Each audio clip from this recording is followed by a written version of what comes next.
नमस्कार दर्शकों, आप देख रहे हैं पाउटा एक्सप्रेस। महत्वपूर्ण विषय को लेकर हम आपके सामने लाइव आए हैं। हमारा उद्देश्य है कि आप सभी भी अगर सनातन धर्म को मानते हैं तो एक बार महाकुंभ में अवश्य डुबकी लगाइएगा। ये महाकुंभ का आयोजन उत्तर प्रदेश के प्रयागराज में आयोजित हो रहा है, जिसको लेकर तमाम सनातनी व साधु संत हैं वो वहाँ पहुँच भी रहे हैं और पहुँचेंगे और डुबकी लगाएंगे। चर्चा करता चलूँ कि क्यों आवश्यक है महाकुंभ में डुबकी लगाना।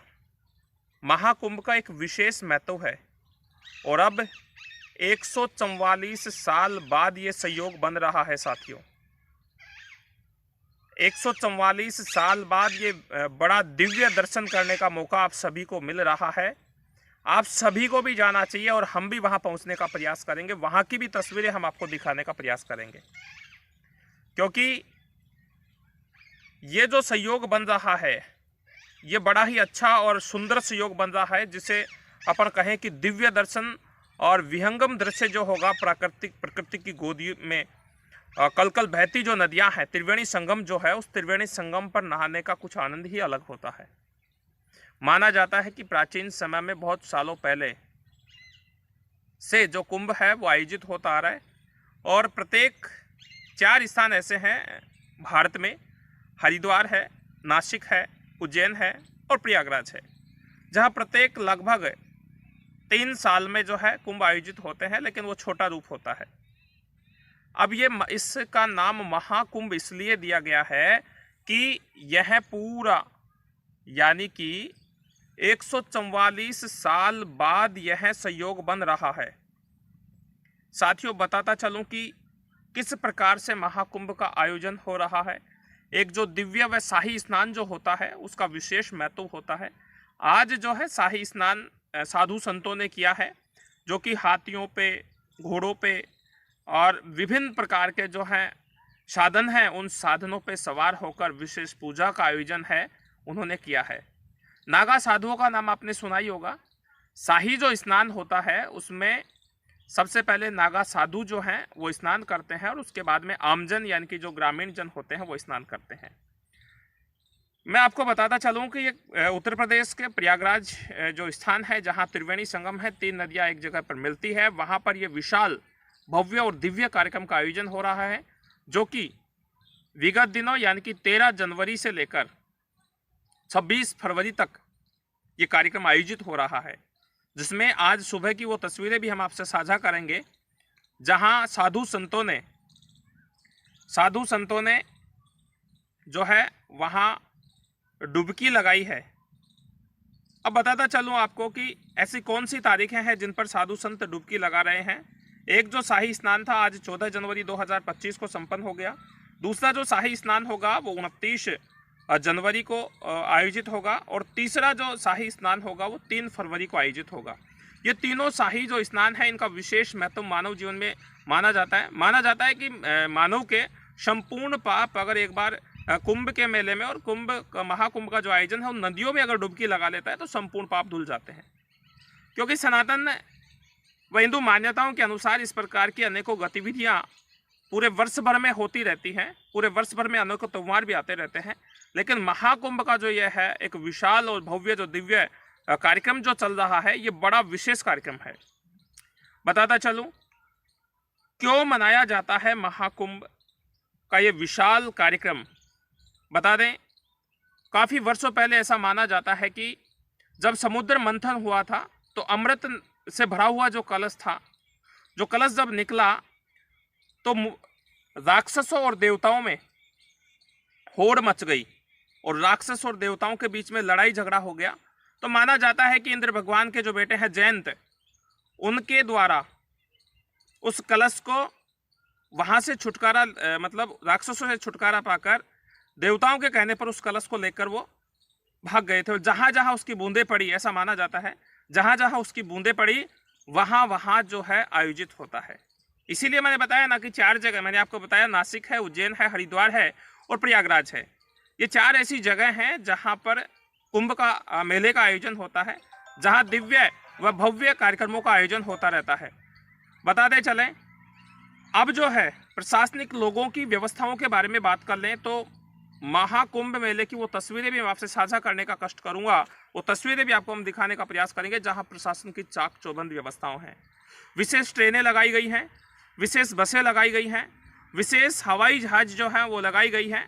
और हालांकि 13-14 किलोमीटर का जो एरिया है उस कुंभ के आसपास के, उससे दूर तक जो है बैरिकेड्स लगाकर पुलिस प्रशासनिक के जो लोग हैं वो भी मौजूद हैं और वो उनकी व्यवस्थाओं को लेकर पूर्ण रूप से मुस्तैद हैं।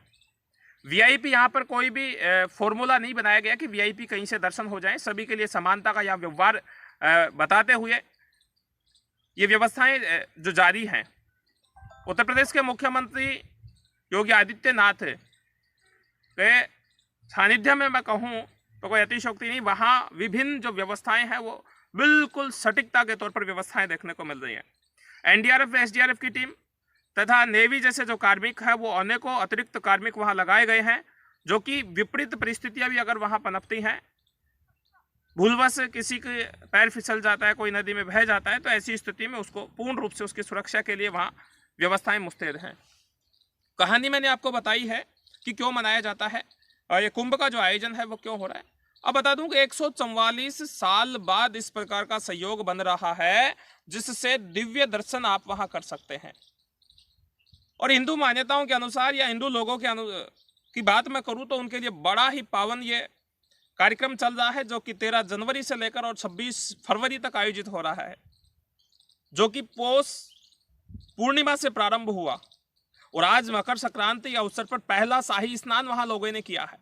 मैंने बताया कि पहले साधु संतों ने वहां स्नान किया है, नागा साधुओं ने स्नान किया है, उसके बाद में जो है अनेकों जो आसपास के नेतागण भी वहां पहुंचे हैं और जो पूरे विश्व भर से जो लोग आते हैं वो वहां स्नान करके डुबकी लगाकर अमन चैन की कामना कर रहे हैं। बताता चलूं, पूरे विश्व भर से इस प्रयागराज में जो है लोग डुबकी लगाने के लिए पहुंच रहे हैं।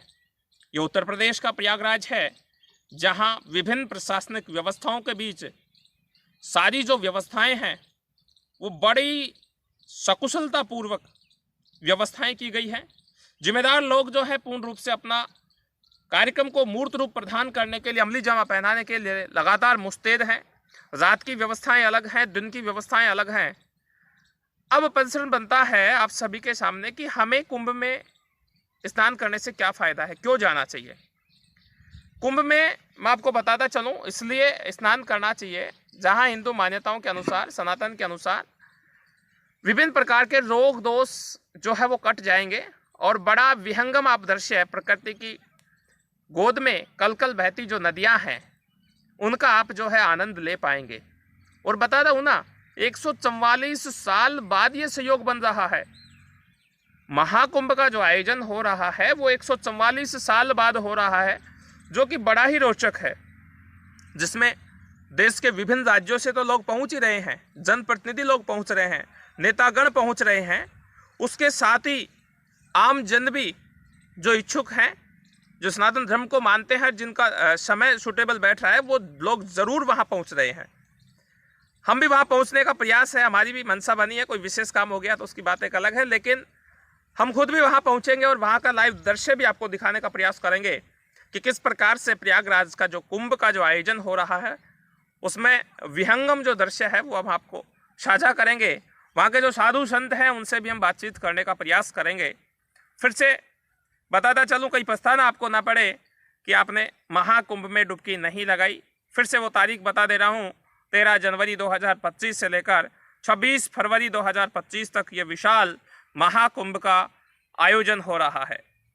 आप सभी से भी मैं निवेदन करूंगा कि आप सभी भी वहां पहुंचें और इस महाकुंभ में डुबकी लगाकर अपने रोग दोष पाप छोड़कर पुण्य कमाने का काम करें। आप देख रहे हैं पावरटेक एक्सप्रेस। लगातार इस प्रकार की गतिविधियों से मैं आपको रूबरू होता रहूंगा, अवगत करवाता रहूंगा। मैं जितेंद्र प्रजापति। जय हिंद, जय भारत, धन्यवाद।